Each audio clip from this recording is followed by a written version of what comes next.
thank you very much for your coming out and your very inspiring words at Time to Thrive. It was really inspiring back then for me as well, and I think for several thousand people worldwide as well. Thank you. You have been involved with this project since probably 2008. Yes. Very close after the short documentary won the Oscar. Can you tell me about this long journey of producing this film? You've also been credited as producer. Yeah, so I was first introduced to Laurel and Stacey's story through the documentary, and producers Michael Schamberg and Stacey Scher sent me the documentary and asked if I wanted to attach myself to play Stacey. Needless to say, I was incredibly moved by the film and said yes immediately. And then they were really the ones who were very gracious and involved me in the development process. So then it became a matter of finding a screenwriter, getting the script written, director, Julianne, etc. So it was, it seems like such a long period of time, but it was, I'd say, a very normal amount of time considering I was involved pre-screenplay. Yeah. But for you, it was also quite personal story and development. You came out almost 2 years ago, and I think while producing the film, it was also an internal journey for you. Can you talk about that? Of course, yeah. I mean, yeah, so I was about 21 when I attached, to the film, and at that point I was very closeted and very, very afraid that people would, I had to hide the fact that I was gay, and that so many people in the community can relate to, and a horrible feeling that I wish people didn't have to deal with.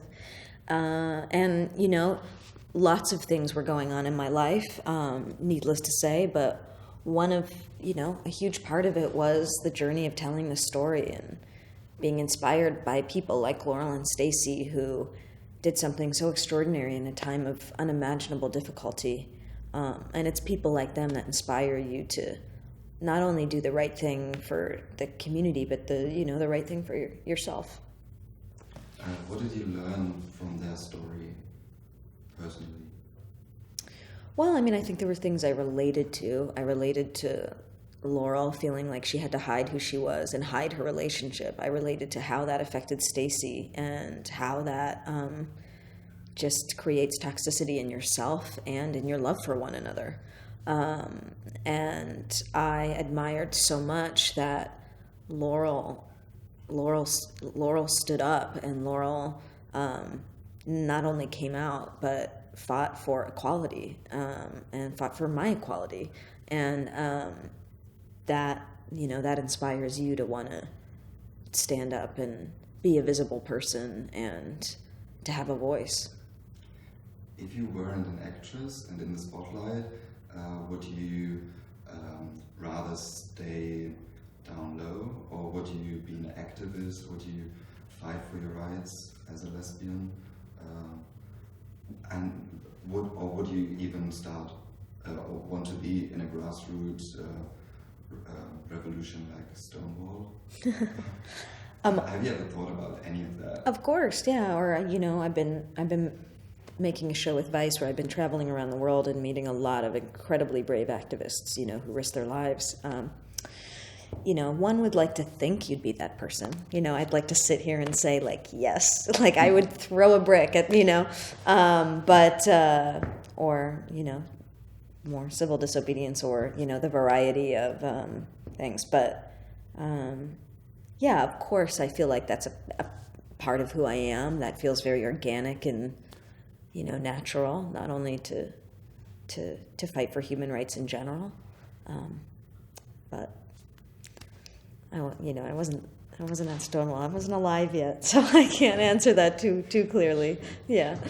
But as an out lesbian, you also stand in the spotlight as an actress. Will you ever be able to walk as a pedestrian at a gay pride, go to a lesbian party, just anything a regular person would do, or do you always have the need to protect your privacy? Oh, I think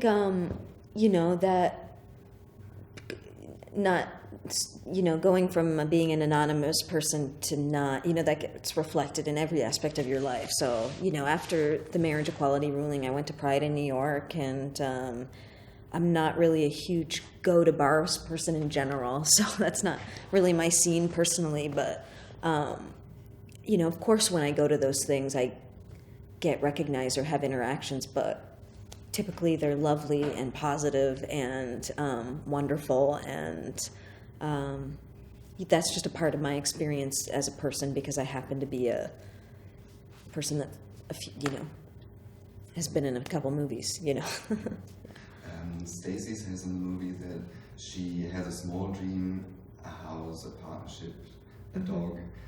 Can you relate to that, or do you have big dreams? No, I mean, absolutely. I mean, I think that's a huge dream. I think that's where the real ambition is, in a way, being in a successful, loving, expanding, growing relationship.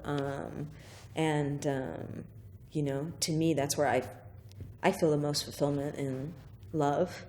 And I'm definitely romantic, and, that's more valuable to me than, being in a movie is love.